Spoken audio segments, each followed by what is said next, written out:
realistisk set, så kan alle både vinde her. Så gode er de. Og så jævnbyrdige har de været gennem hele sæsonen. Men jeg vil på forhånd give et plus til USA på bane 3, der er favorit. Og så vil jeg også give et plus til bane 5, New Zealand. Verdensmester sidste år, godt nok i 4 med styrmand, men 3 af dem er med, nemlig Leslie O'Connell, Conrad Robertson og Keith Trask. Men det var netop New Zealand på bane 5, der fik en meget, meget dårlig start. Lad os se her, når vi kommer op på de 250 meter om lidt, om det er noget, der har haft nogen betydning. Danskerne lægger normalt hurtigt ud. Jeg synes, at de første 2 gange, både det indledende heat, hvor de blev nummer 3 efter USA og Vesttyskland, og i opsamlingsløbet, hvor de blev nummer 2 efter Sverige, men hvor de tog meget roligt på det. Til sidst, da finalepladsen var sikkert, at de havde besvær med at holde tempoet til sidst. Man skal ikke tage fejl af her på Lake Casitas i varmen, der tidligere har i hvert fald været op til 25 grader, at det kan tage meget hårdt på roerne, og man skal vende sig til det. Spørgsmålet er, om danskerne har vendt sig til det. Det har været en kølig morgen på Lake Casitas. Det startede med dis, så der måske et tidspunkt var lidt tvivl om, man kunne komme i gang til tiden. Men nu er solen, så de kan se, den er igennem. Jeg tror ikke, det er så varmt som de andre dage. Vi er ved at kunne få en klar fornemmelse her ved 500 meter snart, hvordan stillingen er. Det er svenskerne på bane 4, der er gået i spidsen. Resten ligger meget, meget, meget tæt.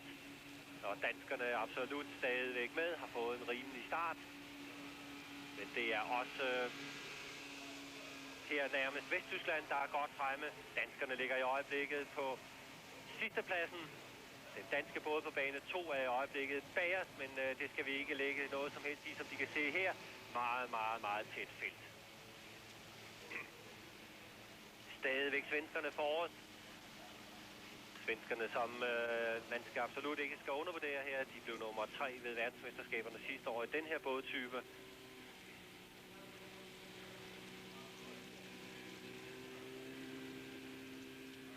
Vesttyskland nærmest verdensmester i 4 uden, altså i den her bådtype sidste år. New Zealand så sagt 3 af dem verdensmester i 4 med styrmand. Svenskerne nummer 3 ved verdensmesterskaberne sidste år. USA har vundet i europæiske regattaer i Lausanne begge dage ved netop at slå Danmark. Og schweizerne, ja, de er som en verdensmester fra 1982. Det fortæller alt om, hvor svært det bliver. Og som I kan se her på bane 2 er det danske båd, der ligger i øjeblikket. I kan se 2-tallet her, at den danske båd i øjeblikket er bagerst. Så den danske båd, Michael Jessen, Lars Nielsen, Per Rasmussen og Erik Christiansen, er her, hvor vi er ved at komme op på 1000 meter. Til synligheden er sidst af de 6 mandskaber. Men måske har de valgt at disponere anderledes. Jeg ved det ikke. Vi får her en klar fornemmelse af, hvordan stillingen er. Det er her Schweiz og Sverige, der ligger på første og anden pladsen. Og det var i hvert fald 2 af de mandskaber, man ikke rigtig havde regnet med, der måske skulle komme til at slås om guldet. Men jeg sagde også, at det er et så åbent løb, at alt kan ske. Danskerne har stadigvæk en halv længde op til de forreste. Intet er afgjort. Men jeg tror, at vi skal have en spurt fra den danske båd nu. De andre både ligger alt for tæt her foran, til at de må komme for langt foran. Det er New Zealand på bane 5, der nu trækker vældig godt og er ved at gå i spidsen for dette løb. Men det er inden for en bådlængde, vi faktisk har 5 af mandskaberne.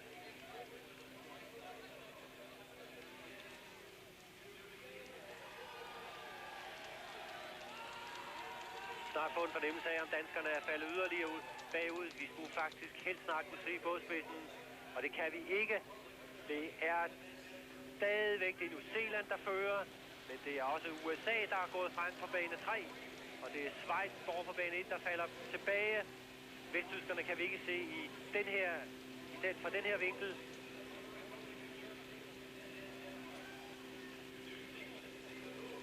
Skal vi have en guldmedalje til New Zealand?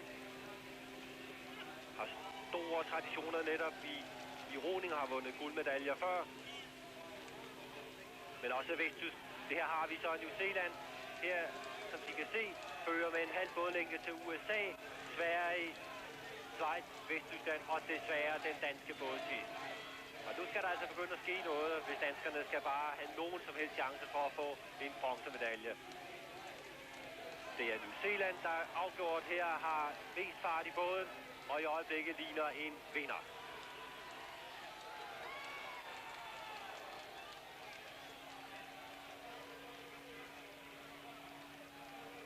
Tre af dem som sagt verdensmester sidste år, men det var i 4 med styrmand. Det kan se ud til, at de her kan få en guldmedalje til. Og den danske båd, I kan stadigvæk ikke se den. Det er USA på bane 3, der forsøger at komme ind på New Zealanderne. Men jeg tror ikke, at de når det. Jeg tror, vi får en guldmedalje til New Zealand. Der ser ud til at være masser af kræfter endnu i de 4 her. Ja, de trækker fra de øvrige i øjeblikket. Og danskerne, hvor er de henne? Har ikke set dem et stykke tid. Stadigvæk New Zealand foran USA, og USA når ikke New Zealand. Der er kun en 100 meter tilbage, og der er så meget fart på her i New Zealands båd, at de holder til mål og bliver guldvindere. Det tror jeg ikke, der kan være tvivl om. Men danskerne på bane 2, kan de ane spidsen, bådspidsen her? Skal det betyde, at vi skal have en bronze til Danmark alligevel? Her har vi USA på... Og det giver dansk bronze, helt fuldstændig overraskende dansk bronzemedalje til 4 uden styrmand. Utrolig godt kommet af danskerne på de sidste 500 meter, hvor jeg troede, at de var væk. Ingen kunne se dem på den billedoptagelse, vi havde her, billedbeskæring. Og alligevel, så er de altså spurtet og kommet op og fik helt overraskende fornemt en bronzemedalje. Og der kan man bare se, så hvis du godt kritiseret dem for at måske undre sig lidt over, at de havde disponeret sådan, som de har gjort i de første 2 løb, så har de altså her måske valgt netop at spare kræfterne på den første kilometer og gemme det til sidst. Og prøv at se, jeg ved ikke, om vi kan få det i en langsom gengivelse her. Nej, det er for tidligere i løbet. Det er meget tidligere i løbet, at danskerne kommer op og får båden ind med næsten kun et bådspids foran Vesttyskland, Schweiz og Sverige.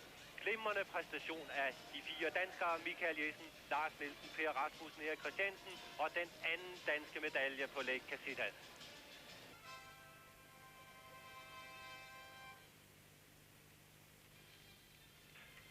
Og så skal vi have sejrceremonien i mændenes 4 uden styrmand.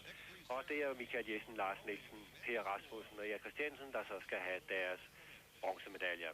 Og jeg kan faktisk ikke helt lade være med at slippe den afslutning endnu. Fordi jeg tror, at alle overhovedet ikke alle havde afskrevet den danske båd. Så vidt jeg kunne se, så var der i hvert fald 2 længder op til den førende New Zealandske båd, da man var halvvejs. Og da der manglede 500 meter, var der mindst en længde op til de andre både, der i det øjeblik lå på en 3. plads. Schweiz, Vesttyskland og Sverige. Og hvor danskerne fik den kanonspurt fra, ja, det ved jeg ikke. Men det kan de måske selv give svaret på. Jeg kunne i hvert fald se, at Michael Jessen, da båden kom i mål, i triumf strakte hånden ud, selvom det var så stærkt på, så var han sikker på, at der var 3. pladsen hjemme. Men måske havde de disponeret deres løb lidt anderledes, lagde hårdt ud både i indledende og opsangsløbet, og havde besvær med at holde distancen til sidst. Men jeg må nok sige, at der skal gode nerver til, og en sikker tro på egne evner til at vente med at komme med en spurt så sent. Men optimister var det jo, og som man så nu her lidt kan se,